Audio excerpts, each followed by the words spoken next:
வணக்கம் நண்பர்களே, நான் ஈஸ்வரன் பேசுகிறேன். சமீபத்தில் பார்த்தீங்கன்னா இந்தியாவில் கண்டுபிடிச்சிருக்காங்க.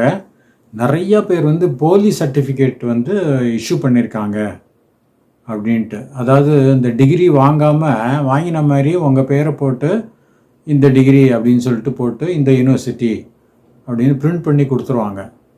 அந்த மாதிரி லட்சக்கணக்கில் இஷ்யூ பண்ணியிருக்காங்களாம். ஸோ குறைந்தபட்சம் இதில் 1,00,000க்கும் மேற்பட்ட சர்டிஃபிகேட்டை காமிச்சு நிறைய பேர் யூஎஸில் போய் வேலை தேடிட்டாங்க. வேலையும் கிடச்சிடுச்சு. இந்த H1B விசான்னு சொல்லுவோம், அதுவும் கிடச்சிடுச்சு அவங்களுக்கு. அந்த மாதிரி அவங்க பண்ணிகிட்ருக்காங்க. இப்போ இந்தியாவில் கண்டுபிடிச்ச உடனே தகவல் அமெரிக்காவுக்கும் கொடுத்துருக்காங்க. ஸோ அவங்களும் இப்போ உஷாராயிட்டாங்க. அவங்க நிறைய இன்வெஸ்டிகேஷன் பண்ணுறாங்க. எந்தெந்த சர்டிஃபிகேட்லாம் ஒரிஜினல், எது எது போலி அப்படின்ட்டு. அதாவது இந்தியாவில் நிறைய மாநிலங்களில் இது நடந்திருக்குங்க. தமிழ்நாட்டிலே நடந்திருக்கு, அப்புறம் ஹைதராபாத் ஆந்திர பிரதேஷில் நடந்திருக்கு, அப்புறம் கர்நாடகாவில் நடந்திருக்கு, பெங்களூர் சைடில் அங்கே நடந்திருக்கு. அது தவிர கேரளாலேயும் நடந்திருக்கு.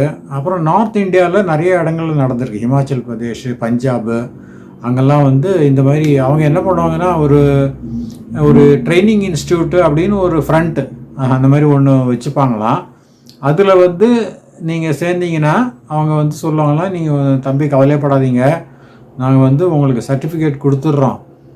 குறிப்பாக நீங்கள் எந்த யூனிவர்சிட்டியில் கேட்குறீங்களோ இப்போ லண்டன் யூனிவர்சிட்டி, இல்லை நியூயார்க் யூனிவர்சிட்டி அமெரிக்காவில், இல்லை ஆஸ்திரேலியாவில் ஏதாவது ஒரு யூனிவர்சிட்டி, கனடா அந்த மாதிரி வேணுன்னா நாங்கள் உங்களுக்கு இது பண்ணி கொடுத்துட்றோம்.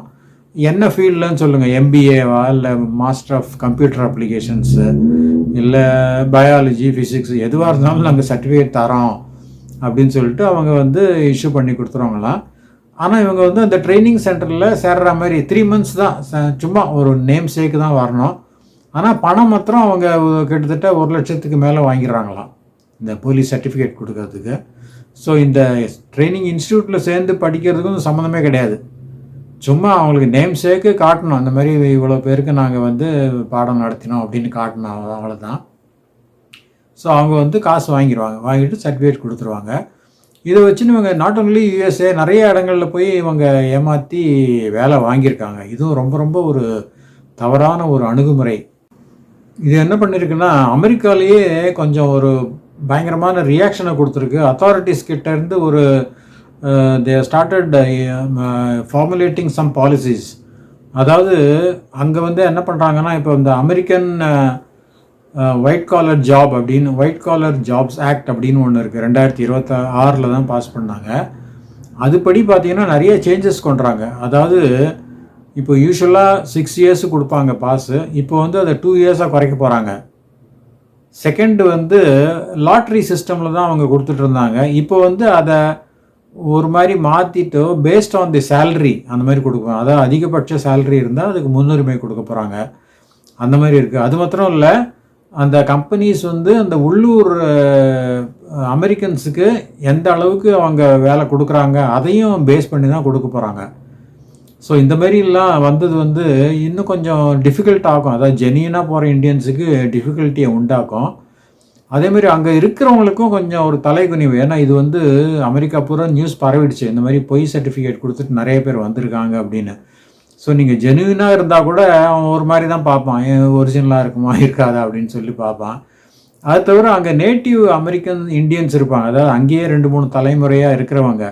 அவங்களுக்கும் இது ஒரு அவமானம் தான். அவங்க எங்கே போனாலும் என்னப்பா அவங்க ஆள் இப்படி பண்ணிட்டாங்களே அப்படின்னு சொல்லிட்டு கேட்பாங்க. அவங்களுக்கும் ஒரு தலை குனிவு தான் இதுவும். இந்த மாதிரி போலீஸ் சர்டிஃபிகேட் நிறையா ஃபீல்டில் கொடுத்துருக்காங்க. அதாவது மெடிசினல் ஃபீல்டில் கொடுத்துருக்காங்க. அதாவது டாக்டர்னு போட்டுருவாங்க. நீங்கள் டாக்டர் MBBS படிச்சிருக்க மாட்டீங்க, இருந்தாலும் டாக்டர் அப்படின்னு போட்டு ஒரு சர்டிஃபிகேட், ஏதாவது குயின்ஸ்லாண்ட் யூனிவர்சிட்டி அப்படி இப்படின்னு போட்டு ஏதோ ஒரு 4 வருஷத்துக்கு முன்னால் படித்த மாதிரி ஏதாவது காமிச்சு போட்டுருவாங்க.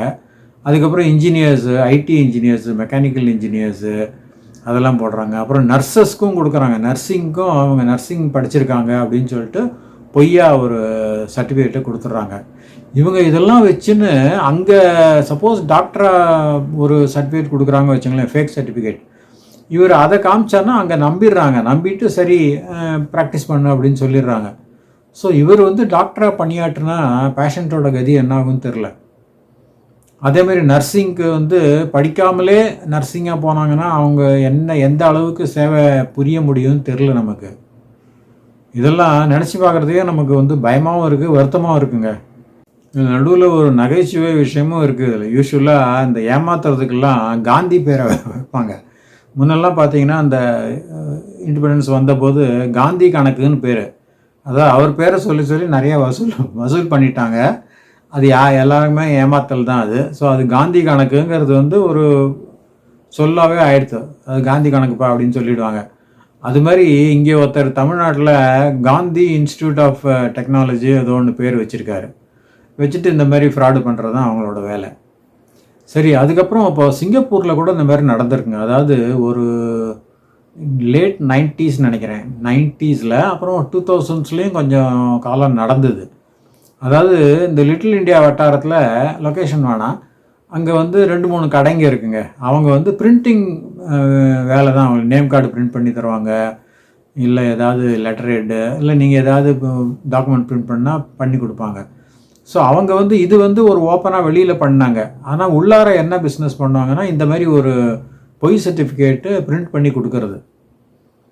அது வந்து எல்லாத்துக்கும் கொடுப்பாங்க. சிங்கப்பூர் யூனிவர்சிட்டி, நான்யாங் டெக்னாலஜிக்கல் யூனிவர்சிட்டின்னு ஒன்று இருக்குது, நேஷ்னல் யூனிவர்சிட்டி ஆஃப் சிங்கப்பூர், அதுக்கெல்லாம் கூட கொடுப்பாங்க. அதேமாதிரி வெளிநாட்டிலேருந்து ஏதாவது நீங்கள் லண்டன் யூனிவர்சிட்டிலேருந்து MBA வேணும்னு கேட்டிங்கன்னா அதுவும் போட்டு கொடுத்துருவாங்க. ஏதோ அந்த டயத்தில் வந்து $1000-2000 அந்த மாதிரி வாங்கிட்டு இருந்தாங்க. அதுக்கப்புறம் ஒரு லேட் 2000 தான் கவர்மெண்ட் கொஞ்சம் முழிச்சுட்டு எல்லாத்தையும் வந்து கிண்ட ஆரம்பித்தாங்க. அதுக்கப்புறம் அந்த எம்ப்ளாய்மெண்ட் பாஸ் கொடுக்கறதுலையே கொஞ்சம் சிஸ்டம் எல்லாம் மாற்றினாங்க. நீ வந்து அந்த குவாலிஃபிகேஷன் வந்து நீங்கள் செக் பண்ணி கொண்டாடணும் அப்படின்னு சொல்லிட்டு அவங்களே 2-3 ஃபேர்மை வந்து அப்பாயிண்ட் பண்ணியிருந்தாங்க. அவங்க மூலம் நீங்கள் செக் பண்ணி எங்களுக்கு ப்ரூஃப் கொடுக்கணும் அப்படின்னு சொல்லிட்டாங்க. அதனால் இப்போ வந்து யாராலையும் எதுவும் பண்ண முடியாது. இப்போ ஓரளவு கண்ட்ரோல் பண்ணிட்டாங்க. அதாவது இதெல்லாம் நம்ம ஒரு அடிப்படை காரணம் என்னன்னு நம்ம பார்க்கணுங்க, ஆராய்ஞ்சு பார்க்கணும். அதாவது யூஸ்வலாக பார்த்தீங்கன்னா யங்ஸ்டர்ஸ் எல்லாம் சில நாடுகளில் வந்து ப்ரொட்டஸ்ட் பண்ணுறாங்க, கவர்மெண்ட்டுக்கு எதிராக நாங்கள் வந்து போராட்டம் பண்ணோம், அதை பண்ணோம், சிஸ்டம் சரியில்லை, அதை மாற்றணும் அப்படி இப்படிங்கிறாங்க. ஆனால் எதனால இந்த மாதிரிலாம் ஆகுதுன்னு கேட்டிங்கன்னா, இப்போ ஒரு ஸ்டூடெண்ட் இருக்காருங்க, அவர் வந்து நல்லா படித்து பாஸ் பண்ணி டிகிரி வாங்கினார்னா மெச்சலாம், பாராட்டலாம் அவரை. அவர் இந்த மாதிரி ஒரு ஆளை அப்ரோச் பண்ணி நான் காசு கொடுத்துட்றேன்ப்பா எனக்கு டிகிரி கொடு அப்படின்னு சொல்லிட்டு அதை வாங்கிட்டு அவர் வேலைக்கு இந்தியாவிலையோ வெளிநாட்டிலையோ எங்கேயாவது வேலைக்கு போனார்னா அது எவ்வளோ ஒரு அயோக்கியத்தனம் பாருங்கள் இது. ஸோ நம்ம மனசுலேயே ஒரு நாணயம் வேணும். நம்ம சிஸ்டத்தை குறை சொல்கிறதுக்கு முன்னால் நம்ம சரியாக இருக்கமான்னு பார்க்கணும். இப்போ லஞ்சங்கிறாங்க, லஞ்சத்தை பற்றி பேசுகிறாங்க, கொடுக்கறதுக்கு ஒருத்தர் தயாராக இருக்கார். ஏன்னா அவருக்கு வந்து இந்த க்யூவில் வர்றதுக்கு பிடிக்கல, தனக்கு வந்து ஒரு முன்னால் போயிடணும், க்யூவை கட் பண்ணி நமக்கு ப்ரையாரிட்டியாக நமக்கு வேலை ஆகணும் அப்படின்னு சொல்லிட்டு அவர் என்ன பண்ணுறாரு, அந்த கவர்மெண்ட் குமாஸ்தா இருப்பார், அவர் மூலம் நான் இவ்வளோ தரேன்ப்பா எனக்கு வேலையை முடிச்சுக்கொடு அப்படிம்பார். இதுவும் வந்து ஒரு தவறான செயல் தான். ஸோ நம்மளே எல்லாத்துக்கும் காரணமாக இருந்துட்டு நம்ம ஒரு சிஸ்டத்தையோ இல்லை அரசாங்கத்தையோ பழி போடுறது வந்து அவ்வளோவா சரியில்லை. கொஞ்சம் வருஷம் முன்னால் பார்த்தீங்கன்னா இந்தியாவில் வந்து இந்த மனவ் பாரதி யூனிவர்சிட்டி அப்படின்னு ஒன்று ஹிமாச்சல் பிரதேஷில் இருந்தது, நார்த் இந்தியாவில். அது வந்து ஒரிஜினல் யூனிவர்சிட்டி தான் அது. அவங்க வந்து நீங்கள் இப்போ போய் சேர்ந்து படித்து டிகிரி வாங்கி தான் பண்ணணும். ஆனால் அதனுடைய பேரில் வந்து சில பேர் வந்து ஏமாற்ற ஆரம்பிச்சிட்டாங்க. இந்த மனோ பாரத் யூனிவர்சிட்டி அப்படிங்கிற பேரில் வந்து அவங்க வேரியஸ் சர்டிஃபிகேட்ஸ் கொடுக்க ஆரம்பிச்சிட்டாங்க. MBAக்கு, BSc, MSc அந்த மாதிரிலாம் கொடுக்க ஆரம்பிச்சிட்டாங்க. அது வந்து அந்த யூனிவர்சிட்டியோடைய பேரையே கெடுச்சிருச்சு. சிங்கப்பூரில் கூட அந்த டைம் ஐ திங்க் ஒரு 6-7 இயர்ஸ் இருக்குன்னு நினைக்கிறேன், அந்த டயத்தில் தான் அது ஆச்சு. அப்போ வந்து சிங்கப்பூரில் வந்து எல்லா எம்ப்ளாய்மெண்ட் பாஸ் ஹோல்டர்ஸையும் செக் பண்ணாங்க. யாரெல்லாம் வந்து மனோ பாரதி யூனிவர்சிட்டிலேருந்து சர்டிஃபிகேட் கொடுத்து EP வாங்கியிருக்காங்களோ அவங்களெலாம் செக் பண்ணிட்டாங்க. செக் பண்ணி எது ஜென்யூன் இல்லையோ அவங்களுக்கெல்லாம் பாஸை வெட்டி ஊருக்கு அனுப்பிச்சிட்டாங்க. சிலதெல்லாம் ஜென்யூனாக இருந்திருக்கு, அவங்கள மாத்திரம் அலோவ் பண்ணியிருக்காங்க. ஸோ அந்த மாதிரி தான் ஆயிருக்கு இங்கே.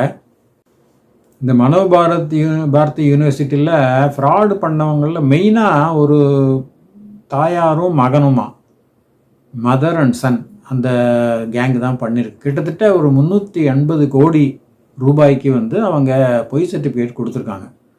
பொய் சர்டிஃபிகேட் இஷ்யூ பண்ணி அவ்வளோ பணம் கலெக்ட் பண்ணியிருக்காங்க, 380 கோடி ரூபாய். இதெல்லாம் எவ்வளோ ஒரு ஸ்டாகரிங் அமௌண்ட் பாருங்கள். அதுவும் ஒரு 6 இயர்ஸ் 8 இயர்ஸ் முன்னால் இது இன்னும் கொஞ்சம் வேல்யூ அதிகம் அதுக்கு. ஸோ இந்த அளவு போயிருக்கு. எப்படியோ நல்ல வேலையாக இப்போ வந்து கவர்மெண்ட்டில் வந்து பிடிச்சிட்டாங்க எல்லாரையும். பிடிச்சிட்டு further investigations are going on. So இப்போ வந்து அமெரிக்காவிலேருந்து இந்தியாவுக்கு நிறைய பேர் திரும்பி வருவாங்க இல்லை திரும்பி வருவாங்க. ஏன்னா இங்கேருந்து போனவங்க தானே அவங்க. ஸோ எல்லாம் மாட்டினாங்கன்னா அவங்க செக் பண்ணி சர்டிஃபிகேட்லாம் வெரிஃபை பண்ணிவிட்டு இது போகஸ் அப்படின்னு தெரிஞ்சதுன்னா அங்கே என்ன தண்டனைன்னு கிடைக்கல தெரியல. ஜெயில் தண்டனை கொடுத்தாலும் கொடுக்கலாம். But deportation is for sure. திருப்பி அனுப்பிச்சிடுவான். அநேகமாக பேன் பண்ணிவிடுவான்னு நினைக்கிறேன். அமெரிக்காவுக்கு உள்ளே திருப்பி வர முடியாதபடி பேன் பண்ணுவான். சிங்கப்பூரில் அப்படி தான் பண்ணான். அந்த காலத்தில் இந்த 2-3 ஸ்டூடெண்ட்ஸ் வந்து இந்த மாதிரி பொய் சர்டிஃபிகேட் கொடுத்துட்டு வந்திருக்காங்க. ஸோ எப்படியோ கண்டுபிடிச்சிட்டாங்க. எம்எம்மில் எப்படியோ கண்டுபிடிச்சிட்டாங்க. பண்ணிவிட்டு அவங்க வந்து அந்த எம்ப்ளாய்மெண்ட் பாஸோ எதில் இருக்காங்களோ அதை கேன்சல் பண்ணிவிட்டு அவங்களுக்கு வந்து ஒரு சிறை தண்டனை மாதிரி இதை கொடுத்துட்டு டிபோர்ட் பண்ணிட்டு பேன் பண்ணிட்டாங்க. திருப்பி சிங்கப்பூருக்கு நீ வர முடியாது உழைக்கிறதுக்கு வேலை செய்கிறதுக்கு அப்படின்னு சொல்லிட்டு பேன் பண்ணிட்டாங்க. இந்த மாதிரி நிறைய கேசஸ் நடந்திருக்கு அப்போது. ஸோ இதெல்லாம் வந்து ஞாபகம் வச்சுக்கணும். நமக்கு வந்து ஒரு நம்ம மனசில் ஒரு நியாயம் இருந்ததுன்னா இந்த மாதிரி விஷயங்கள்லாம் வராது. நம்ம வந்து எல்லாரையும் ப்ளேம் பண்ணுறதுக்கு ரெடியாக இருக்கோம். ஆனால் நம்மக்கிட்ட என்ன தவறு இருக்குதுன்னு நம்ம உணர்றதே இல்லை. ஸோ இப்போ எக்கச்சக்கம் பேர் 1,00,000க்கும் மேற்பட்ட பேர் திருப்பி வரப்போகிறாங்க. ஸோ அவங்களுக்கெல்லாம் வந்து இந்தியாவில் எப்படி யார் வேலை கொடுக்க போகிறாங்கன்னு தெரில. இந்த பேக்ரவுண்ட் தெரிஞ்சேன்னா அவனும் கொடுக்க மாட்டான். தெரியாமல் இருந்துச்சுன்னா சரி ஓகே ஏதோன்னு சொல்லிட்டு கொடுத்தாலும் கொடுப்பான். ஸோ இதெல்லாம் தவிர்க்கிறது எல்லாருக்குமே நல்லதுங்க. அதுதான் நம்ம சொல்ல விரும்புகிறோம். ஸோ மீண்டும் இன்னொரு வீடியோவில் சந்திக்கலாம். நன்றி, வணக்கம்.